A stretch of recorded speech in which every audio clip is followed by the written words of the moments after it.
សួស្តីអ្នកនរគ្នាថ្ងៃនេះខ្ញុំមកបង្ហាញ3 technique សម្រាប់ចែករំលែកអ្នកនរគ្នាគឺតាក់ទងជាមួយនឹង convert grid 3D ទៅ 2D អញ្ចឹងមូលហេតុដែលយើង convert grid ពី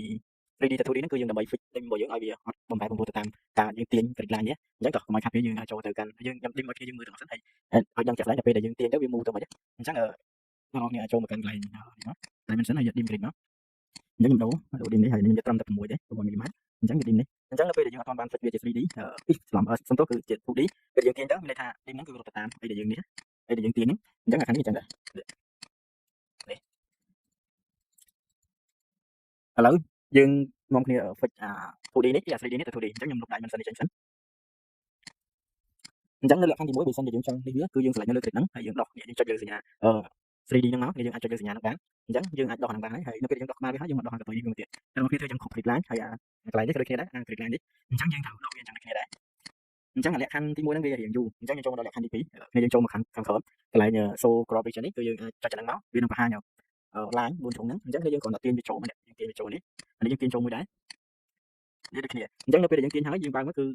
នេះរបស់យើងក៏គឺវា 2D អញ្ចឹងអានេះជំរើសទី2គឺយើងអាចរើសជំរើសហ្នឹងវាលឿនជាងជំរើសទី1អញ្ចឹងខ្ញុំមកប្រាប់មកជំរើសទៀតគឺជំរើសចុងក្រោយជំរើសទី3អាហ្នឹងខ្ញុំគាត់ថាវាអាចនឹងលឿនមកយើងអាចចូលមកកាន់កន្លែង panel structure នេះ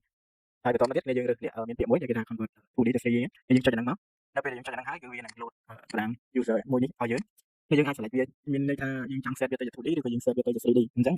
ឥឡូវអីដែលយើងចង់ធ្វើគឺយើង set វាទៅជា 2D អញ្ចឹងយើង select វាមកវាប្រាប់យើងថាយើង success ហើយអញ្ចឹងយើងអាចបិទបានយើងអាចចុចមើលនេះយើងចុចមើលទៅយើងឃើញថាវាទៅបំលែងទៅជា 2D អញ្ចឹងយើងចូលមក dim សាថ្មីយើងចូលមក dim សាថ្មីហើយចាំទាញអញ្ចឹងដល់គេយើងមើលម្ដងទៀតយ៉ាងនេះមកខ្ញុំដូរនេះខ្ទង់ទៅ6អីយើងឡើងនេះអញ្ចឹងវាថា dim យើងមាននៅ fix កន្លែងហ្នឹងមកទៀតថាយើងទាញនេះមុននេះគឺក៏ទាញទៅណាក៏វាអត់មាន move dimension ហ្នឹងដែរនេះក៏ដូចគ្នាដែរអញ្ចឹងវាថាវា fix ហីអញ្ចឹងវាតាមការចូលចិត្តរបស់អ្នកទាំងអស់គ្នាបើសិនជាគិតថាយើងចង់ឲ្យ dim របស់យើង fix យើងបំលែងវាអញ្ចឹងទៅតែបើអត់ចង់ឲ្យវា fix ទេយើងធ្វើវាទៅជា 3D ទៅនេះហើយមួយទៀតតាក់ទងជាមួយនឹងការ rename grid line អីយើងចង់លឿនអីយើងមាន tool នេះគ្នាដែរក៏យើងចូលមកកាន់កន្លែងនេះដដែលមកយើងយក rename grid អញ្ចឹងវាលោតត្រង់ហើយមួយហើយយើងអាចយកតាក់ទងជាមួយនឹង select grid នេះ select grid នេះហើយយើងយក ABC ហ្នឹងហើយយើងឲ្យវារត់ពីឆ្វេងស្ដាំពេលយើងចុចហើយយើង apply វានេះយើងអាចឃើញយ៉ាងនេះបានបន្តមកទៀតគឺយើងអាចដូរនេះដែរបានដូចគ្នាយើង select វាមកហើយយើងធ្វើលេខ1 2ទេប៉ុន្តែយើងឲ្យវារត់ពីគេពីនេះពីបឋមទៅ top ហើយយើង select ហើយយើង apply នេះហើយពេលយើងនេះហើយ rename grid ហើយនេះវាលឿនអញ្ចឹងបើសិនជាគ្នាយើងត្រូវការអាចតាក់ទងមកខ្ញុំបានអរគុណ